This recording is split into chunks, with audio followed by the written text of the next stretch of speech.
Você já se perguntou de onde vem a energia que os seres vivos utilizam para o seu metabolismo, para suas reações químicas? Nessa aula, nós vamos descobrir exatamente isso. Todas as células utilizam para obter energia substâncias muito energéticas, que são as substâncias orgânicas, dentre elas carboidratos, proteínas ou aminoácidos, lipídios. Qualquer uma dessas substâncias, quando quebrada, libera energia para a célula utilizar. A principal substância usada pelas células é a glicose, que recebe o nome de combustível celular. Na verdade, qualquer substância a ser quebrada é um combustível celular, porque irá fornecer a energia que a célula precisa. Há duas maneiras de quebrar a molécula de glicose. A primeira delas é a fermentação. Através da fermentação, a molécula de glicose é quebrada e através da respiração celular, que é a outra reação, a molécula de glicose também é quebrada. Em ambos os casos, ocorre a liberação de uma energia química proveniente da glicose que irá ser utilizada no trabalho celular. Pense comigo o seguinte: se uma substância muito energética é quebrada pela fermentação ou respiração e libera a energia contida nela, é claro que as substâncias formadas no final têm que ser menos energéticas do que a glicose, e elas serão resíduos eliminados da reação de fermentação ou de respiração celular. Vamos comparar as duas reações. A fermentação é uma reação anaeróbia ou anaeróbica. O que significa isso? Ela ocorre sem a presença do oxigênio, na ausência do oxigênio.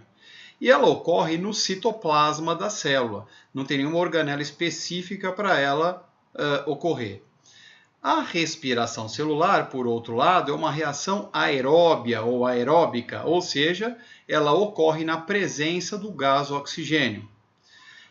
Além disso, a respiração ocorre nas mitocôndrias nas células eucarióticas, então organelas específicas para realizar a respiração celular.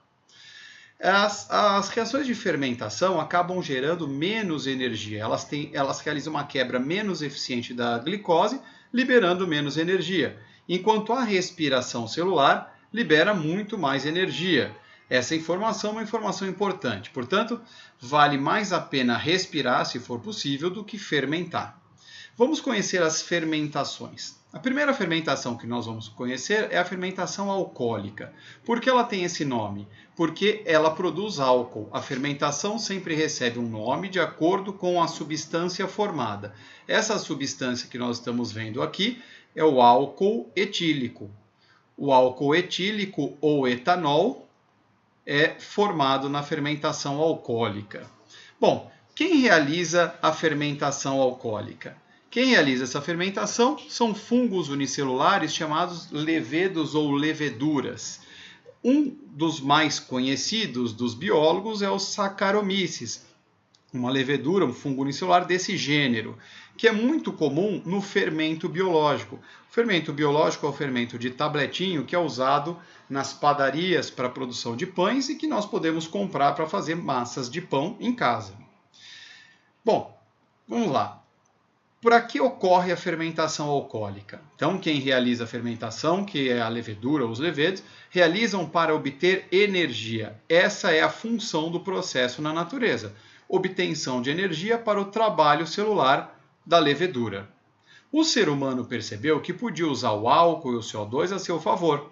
Como? O CO2 podia ser usado no crescimento de massas, enquanto o álcool liberado, o álcool etílico, poderia ser usado na produção de bebidas alcoólicas ou de álcool combustível para motores. Como é feito o vinho, por exemplo? Para fazer vinho, a uva é esmagada e dela é retirado o suco de uva. A esse suco é acrescentada a levedura, em tonéis fechados para que não entre oxigênio e a glicose seja quebrada na ausência desse gás, ocorrerá a fermentação alcoólica, liberando álcool e gás carbônico. O gás carbônico é permitido que ele saia do líquido, restando álcool no suco de uva, que vira então vinho.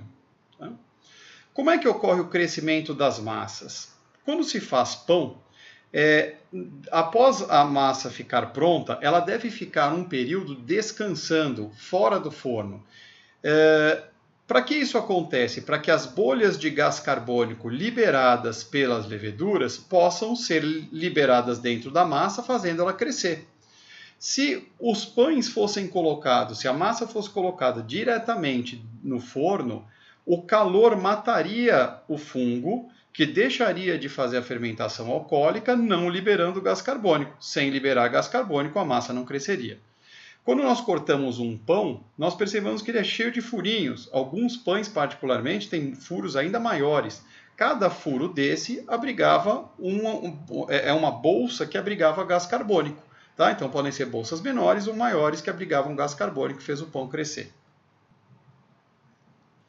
A outra fermentação importante é a fermentação láctica, que tem esse nome porque libera uma substância chamada ácido lático. O ácido lático é essa molécula que nós estamos vendo aqui e que é formada a partir da quebra da glicose. Note que nessa reação também formam-se resíduos e libera energia da glicose, mas não há presença de gás carbônico. Então ela não serviria, por exemplo, para o crescimento de massas, como a fermentação alcoólica serve. Quem realiza essa fermentação são bactérias, principalmente algumas do gênero Lactobacillus. Essas bactérias são encontradas no ambiente, no ar, e quando caem no leite, acabam utilizando a glicose presente no leite para realizar a fermentação lática e obter energia. Além das bactérias, nossas células musculares, não só as dos humanos, mas dos animais em geral, elas também podem realizar a fermentação lática se estiverem em anaerobiose, ou seja, se faltar oxigênio para elas, o que é comum em exercícios muito intensos. As nossas células musculares, em geral, respiram, mas num exercício intenso, algumas delas ficam sem oxigênio, ficam em anaerobiose e realizam fermentação lática.